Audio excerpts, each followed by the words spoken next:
Let's talk about a nation on the absolute brink of collapse. You might think its greatest enemy was the Roman Empire, looming on the horizon. But really, the biggest threat? Well, it was the war Judea was already waging against itself. This is the story of those moments right before the final, devastating conflict with Rome. Right from the jump, our source material hits us with this chilling line. It basically says that the tragedy to come wasn't just because of some foreign invasion.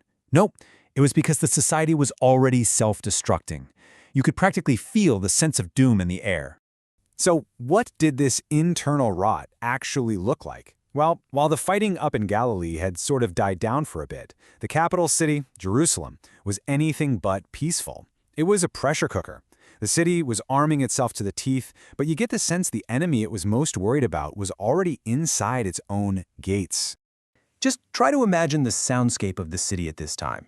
It wouldn't be the normal hustle and bustle of daily life. Instead, it would be the constant, relentless clang of hammers on anvils. The source tells us that everywhere you looked, workshops were just churning out darts and armor, and workers were scrambling to repair the city walls. The whole place was on a war footing.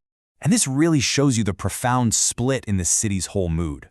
On one hand, you've got the young men, just filled with this chaotic, wild energy, training for war but with absolutely no real discipline. Then, on the other hand, you have the more moderate citizens, who are just filled with this deep, profound sadness, literally weeping in the streets over the catastrophe they were sure was coming. And if all that tension wasn't enough, there were supposedly dark omens appearing. But here's the thing, even these strange signs couldn't unite people.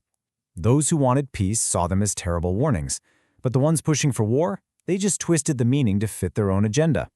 It was a society that couldn't even agree on what reality was anymore. You see, this deep division wasn't just a difference of opinion.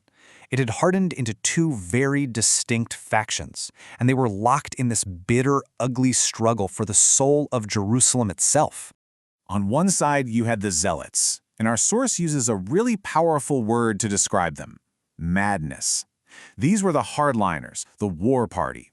They were driven by this fanatical belief that any kind of negotiation, any compromise with Rome was a total betrayal. They were absolutely determined to push the city into a war no matter the cost. And this is the central conflict inside the city walls in a nutshell. You've got the high priest, Ananus, basically being the voice of reason. He's trying desperately to calm the zealots down, to get them to see what was in the people's best interest. But their violence, their sheer momentum, it was just too powerful. Reason was being steamrolled by fanaticism. Okay, so let's do a quick breakdown of the main players here, just so we can keep this all straight. You've got Ananus, the moderate leader, trying to pump the brakes on this disaster. You've got the Zealots, the radical war party, just pouring gasoline on the fire. And then there's this third guy, a real wild card, Simon, son of Joras. He's not even involved in the city's politics. He's a warlord out in the countryside, and he has his own brutal plan. Which brings us to Simon, because while Jerusalem was basically eating itself alive with its own power struggle, a totally different, and you could argue an even more terrifying threat was rising up just outside its wall. So who was this Simon guy? The source calls him an innovator, but trust me, not in a good way. He was a revolutionary, a chaos agent. He started by gathering a huge following of other malcontents, and then just began to systematically plunder and terrorize an entire district of Judea. But make no mistake, Simon was not some simple bandit. He wasn't just after money or valuables. The source is very clear that he tormented their bodies, meaning he was inflicting serious physical cruelty on people.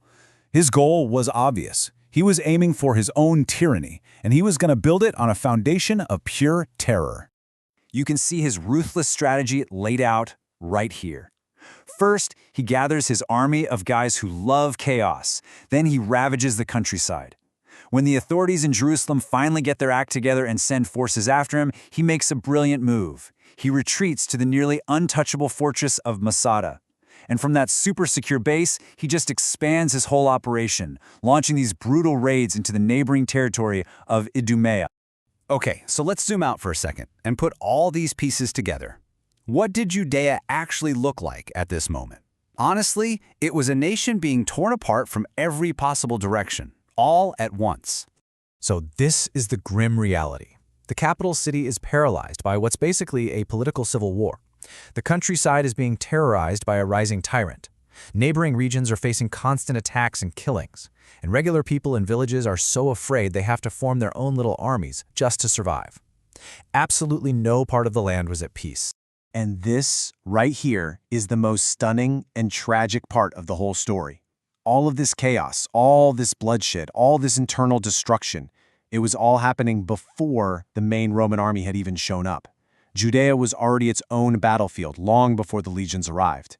And that leaves us with this final, really haunting question. The great Roman war machine was on its way for sure, but it was marching towards a nation that was already bleeding out from countless self-inflicted wounds.